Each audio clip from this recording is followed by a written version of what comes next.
Constance Carter. I want to talk to you about how not to lose $25,000 on a transaction.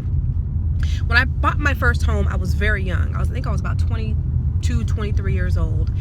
I was moving out of the area that I lived in. I grew up in San Jose, California, and my new husband at the time, we decided to purchase a home in Stockton because we could actually afford a home in Stockton. And we got an agent that we didn't know, and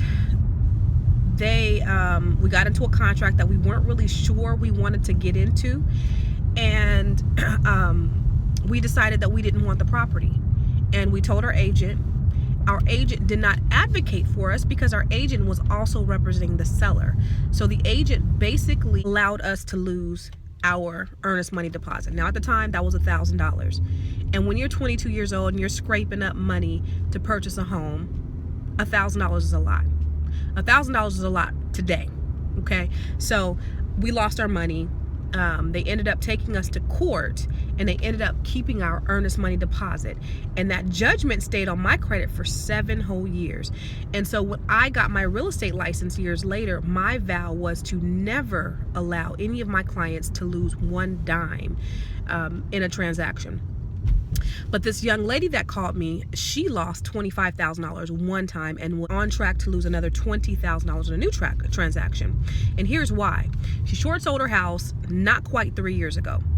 And she told the lender when she was purchasing the new house, I short sold my house maybe 5 years ago. She didn't know. Maybe she did, maybe she didn't. But she claimed she didn't know exactly how long it was when she short sold her house. So the rule of thumb is you have to wait 3 years. Well, she didn't quite wait 3 years. And now she's in a situation, she's in contract, she's in escrow. Her agent released her contingencies. Released contingencies that's saying you're moving forward with the purchase contract. And if you decide to back out at that point, you can lose your earnest money deposit. So her agent released the contingencies, and the lender then found out after contingencies were released that, oh my gosh, she didn't short sell her home 5 years ago like she said. She short sold her home not quite 3 years ago. She short sold her home 2.5 years ago.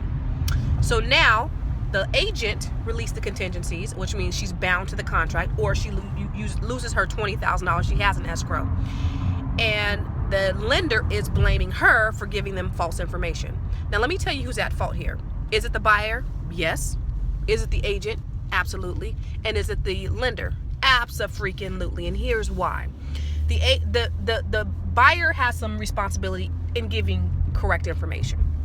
Somebody come to me and tell me, hey, I short sold my house, or I foreclosed, or whatever. You kind of rely on your buyers, but you know that buyers aren't always accurate. Sometimes people say buyers are liars. Buyers aren't always accurate, okay? So the lender's responsibility was to go and verify. You tell me you short sold your home 5 years ago. Before I even say that you're approved for a loan, I'm going to say, what's that address? And I'm going to go look that up myself because I have a responsibility to you, okay? So the lender was absolutely 100% wrong when they didn't verify that it had only been 2.5 years since they short sold their home. Lender shouldn't have done that.